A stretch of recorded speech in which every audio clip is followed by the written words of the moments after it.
जय माता दी। आइए सुनते हैं चौथ माता की यह कथा। सकट चतुर्थी तथा चौथ माता का व्रत माघ माह के कृष्ण पक्ष के चौथ के दिन रखा जाता है, जिसे अत्यंत ही शुभ माना जाता है।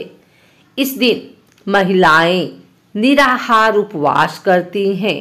रात्रि को चंद्रोदय होने पर अर्घ्य देकर तथा गणेश जी एवं चौथ माता की पूजा करके लड्डू का भोग लगाकर भोजन ग्रहण करती हैं। माघ कृष्ण चतुर्थी से ही चौथ माता का व्रत प्रारंभ करते हैं। आइए सुनते हैं चौथ माता की कथा। तिल चौथ के अतिरिक्त रखे जाने वाले सभी चौथ माता के व्रत पर इस कहानी को सुनना शुभ होता है। आइए सुनते हैं चौथ माता की यह कहानी। एक बूढ़ी अम्मा के ग्वालिया बाछलिया नाम का एक बेटा था। बूढ़ी अम्मा अपने बेटे से बहुत प्यार करती थी और उसके लिए 12 महीने की चौथ के व्रत किया करती थी। बूढ़ी अम्मा का बेटा हमेशा लकड़ी काट कर लाता और दोनों माँ बेटे बाजार में लकड़ियाँ बेचकर अपना गुजारा करते थे। बूढ़ी अम्मा रोजाना लकड़ियों में से कुछ लकड़ी अलग रख देती थी और चौथ के दिन बेटी से छुप कर उन्हें बेचकर सामान लाती और 5 चूरमे के लड्डू बनाती थी। एक लड्डू अपने बेटे को खिलाती और एक लड्डू खुद खाती थी। एक बार चौथ का दिन आया। बूढ़ी अम्मा का बेटा अपनी पड़ोसन के पास गया। उसने देखा पड़ोसन ने चूरमा बना रखा था। उसने पड़ोसन से पूछा कि आज क्या त्योहार है जो आपने चूरमा बनाया है। पड़ोसन बोली कि मैंने तो आज ही बनाया है। आपकी माँ तो हर चौथ के दिन चूरमा बनाती है, आपको खाने के लिए नहीं देती है क्या? तो बेटे ने कहा, हाँ देती तो है। फिर पड़ोसन ने बूढ़ी अम्मा के बेटे से कहा कि आप जो लकड़ियाँ काट कर लाते हो उनमें से कुछ लकड़ियाँ आपकी माँ छुपा कर बेचती है और उन्हीं लकड़ियों से मिलने वाले पैसे से चूरमा बनाती है। बेटा अपनी माँ के पास गया और बोला कि माँ, मैं इतनी मेहनत से लकड़ी लेकर आता हूँ और तुम चूरमा बना बना कर खा जाती हो, तो या तो आप मेरे को छोड़ दो या फिर चौथ माता के व्रत को छोड़ दो। माँ बोली, बेटा मैं तो यह व्रत तुम्हारे लिए ही करती हूँ, तुम्हें छोड़ सकती हूँ लेकिन चौथ माता के व्रत नहीं छोड़ सकती। बेटा घर छोड़कर जाने लगा तो माँ ने कहा, बेटा तू तो जा रहा है लेकिन यह कुछ अनाज है जिससे मैंने चौथ माता की कहानी सुनी है, यह लेकर जा और जब भी संकट आए तो चौथ माता का नाम लेकर कुछ दाने वहां डाल देना। बेटे ने सोचा कि यह तो झूठ है, लेकिन कोई बात नहीं। उसने वह अनाज के दाने रख लिए और घर से चल पड़ा। वह घर से थोड़ी ही दूर गया था कि उसने देखा खून की नदी बह रही थी और कहीं से भी रास्ता नजर नहीं आ रहा था। उसने चौथ माता का नाम लिया और थोड़ी सी अनाज के दाने वहां डाल दिए और कहा, ही चौथ माता, अगर आप सच्ची हैं तो यहाँ रास्ता हो जाए। इतने में ही नदी सूख गई और वहाँ रास्ता हो गया। फिर वह आगे बढ़ा और जंगल में पहुंच गया। थोड़ी देर में रात हो गई और जंगल में जंगली जानवर बोलने लगे। उसे बहुत डर लगा तो उसने चौथ माता का नाम लेकर वहां पर कुछ अनाज के दाने डाले और कहा, हे चौथ माता, मुझे रास्ता दिखाओ, वरना यह जानवर मुझे खा जाएंगे। इतने में ही रास्ता मिल गया। चलते चलते वह एक राजा के नगर में पहुंच गया। वहां का राजा हर महीने एक आदमी की बलि देता था। जब वह एक बूढ़ी अम्मा के घर गया तो देखा कि बूढ़ी अम्मा पूरी बनाती जा रही थी और रोती जा रही थी। तो उसने पूछा कि हे बूढ़ी माई, रो क्यों रही हो? तो बूढ़ी अम्मा ने कहा कि मेरा एक ही बेटा है और आज उसे राजा के पास बलि देने के लिए जाना पड़ेगा। यह पुड़िया मैं उसी के लिए बना रही हूँ।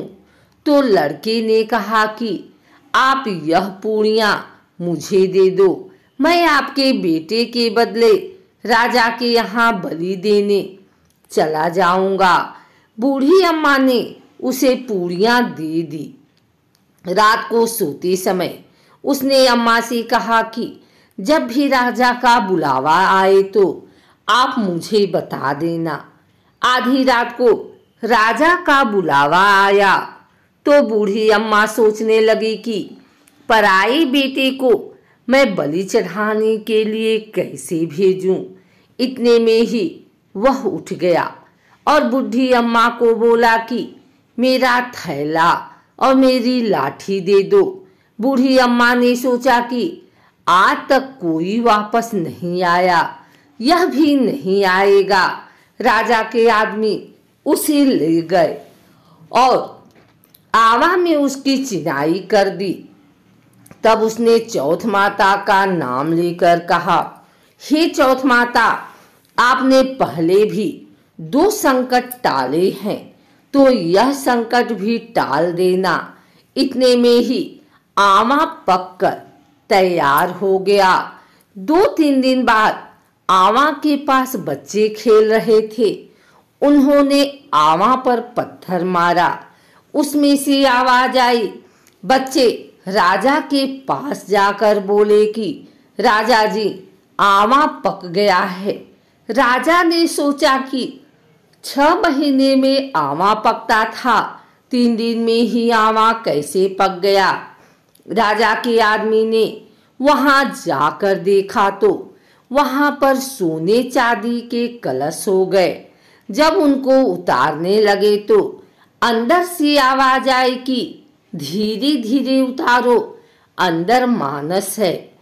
राजा के आदमी बोले कि इसमें तो कोई भी नहीं बोलता था, आज पहली बार कौन बोलने लग गया?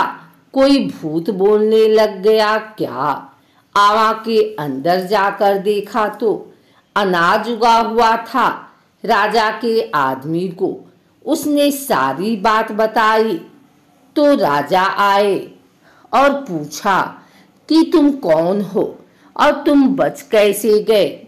तो वह बोला कि मेरी माँ चौथ के व्रत करती है, मैं तो चौथ माता के प्रभाव से बच गया। राजा को उस पर यकीन नहीं हुआ तो राजा ने उसकी परीक्षा लेने की सोची। राजा उससे बोला कि तू एक घोड़े पर चढ़ जा और मैं दूसरे घोड़े पर चढ़ जाऊंगा। तेरे हाथ पैर रस्सी से बांध देंगे। अगर रस्सी खुलकर मेरे में बच जाएगी तो चौथ माता सच्ची हैं। तो राजा और वह लड़का दोनों घोड़े पर बैठ गए। उसने थोड़े से अनाज के दाने डालकर कहा, हे चौथ माता, मेरी लाज रखना। इतने में ही उसकी रस्सी खुलकर राजा को बंध गई। राजा जी ने सोचा कि चौथ माता है तो सच्ची। उन्होंने अपनी बेटी की शादी उसके साथ कर दी। वह वहीं रहने लग गया। बहुत दिनों बाद उसने कहा कि आज हमारे गांव की तरफ बिजली चमक रही है। तो रानी ने पूछा, आपके गांव भी है? तो वह बोला कि मेरी एक माँ भी है हम अब अपने देश चलेंगे। राजा जी ने उन्हें बहुत सारा धन देकर उन्हें विदा कर दिया। दूसरी तरफ बुढ़िया माई से लकड़ी तो कटती नहीं थी, इसलिए वह गोबर चुनकर उसे सुखाकर बेचकर अपना गुजारा करती थी। पड़ोसन ने उनके बहू बेटे को आता देखकर बोला, बुढ़िया माई, तेरे बेटे बहू आ रहे हैं और बहुत सारा धन लाए हैं। बुढ़िया माई ने बोला, मेरे कर्म में बेटा कहाँ था? एक बेटा था जिसको तूने लगा सिखाकर भेज दिया। पर बूढ़ी माँ का मन नहीं माना और उसने ऊपर चढ़कर देखा तो सच में ही उसके बेटे बहू आ रहे थे। बेटे बहू आने के बाद बूढ़ी अम्मा का आशीर्वाद लेने लगे और कहा कि हम चौथ माता के प्रभाव से ही बचे हैं।